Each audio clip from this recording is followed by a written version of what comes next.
What frontier preacher was instrumental in securing the help of Native American tribes in upstate New York to help fight with the Continental Army? Hi Founder fans, Jason here, and today we'll be discussing a man named Samuel Kirkland. Now, before we get too into it, we need to discuss the Native American tribes in upstate New York. And while there were others like the Algonquin and such, the main tribe in upstate New York was the Iroquois. And that's actually not a good way to say it, because the Iroquois were, for a long time, 5, and by the time of the American Revolution, 6 different tribes, or nations as they preferred to be called. Now, these 6 nations came into the Iroquois Confederacy to work together as a team. Now, that was the situation when Samuel Kirkland moved to upstate New York to become a preacher and help to try and be a missionary and get some of these Native Americans to convert to Christianity. It just so happens Kirkland relocated to what was then basically central New York just about the time the American Revolution was breaking out. And because of this, the Americans and the British both wanted to get the Iroquois on their side. Now, most of the Iroquois, as with many Native Americans, actually sided with the British because the British were better to them. The French had been very good to them, but then the British won the French and Indian War, and the British weren't as good as the French, but they were definitely better than the colonists. For example, the king had issued the proclamation line and said, hey, this land over here, this is Native American land, you can't settle here. And one of the reasons the American Revolution broke out, among many, was that the colonists wanted to settle on that Native American land. So, of the 6 tribes, 4 in the Iroquois Nation, 4 of those tribes sided with the British during the war. However, due to the work of Samuel Kirkland negotiating, 2 of the tribes, the Tuscarora and the Oneida, both decided to side with the colonists and fight in the war on behalf of the colonists. Now, this is a whole sub-story to the American Revolution because essentially a civil war broke out between the Iroquois Nation, between who was siding with the British and who was siding with the colonists. And while there were many reasons for it, we're not going to get too into it today, the Oneida and Tuscarora, who sided with the Americans, obviously chose the winning side in this war. And now that worked out for them to a degree, but after the war was won, all of a sudden you have all these new people coming to upstate New York. Large tracts of land were given away to soldiers and veterans in place of payment because the Continental Congress didn't have a lot of money to be paying people.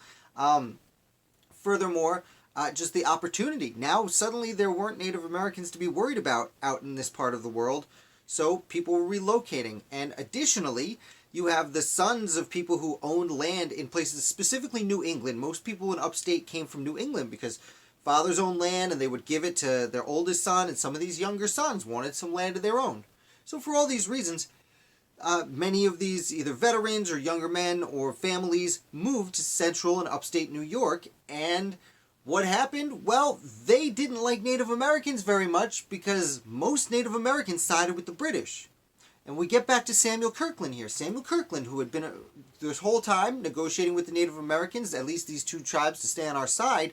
Once these new frontiers people, because at the time upstate New York was technically the frontier, these new frontier settlers came out and they would get into scuffles and have problems with the Native Americans. Samuel Kirkland, as someone who had been there for a long time, was a leader of these settlers, and he would go out of his way to say, no, this gentleman, this family, they're Tuscarora, they're Oneida, they fought with us. This sounds bad, but at the time he would say these are the good Native Americans. These are the ones who helped us in the war. And, unfortunately at the time, they were very racist and, couldn't necessarily tell the difference between Native Americans who were on our side or not on our side, especially because they had moved to the area new, and that was not an easy decipher for them to make, again, because there wasn't a whole ton of difference between the Oneidas and the Onondagas, for example, because they were both Native American tribes who lived not far from each other and were Iroquois for a very long time. And although the Native Americans would see a difference between Oneida and Onondaga or Seneca, the new settlers wouldn't necessarily see that difference. And it was up to Samuel Kirkland to help them see that difference. Now, Kirkland would go on to form a school for boys that was called the Hamilton Oneida School. Was it school? Yes, the Hamilton Oneida School.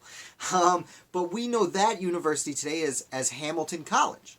And he named it after his friend, Alexander Hamilton. They weren't that close, but they were associates, and he named it after a still living Alexander Hamilton. And today that school is still around. It's, my understanding, a pretty good school. So that's the life of Samuel Kirkland and his involvement with the Iroquois Nation in upstate New York. It's a fascinating, much overlooked part of American history. So I thought I'd bring that to you today. I really hope you enjoyed it. If you did, please remember to hit like. It does me a big favor. And if you're new here, definitely subscribe. I put out videos about the American Revolution 5 days a week with a live one on Saturday. So come check that out. Thank you so much, and I look forward to bringing you another founder tomorrow.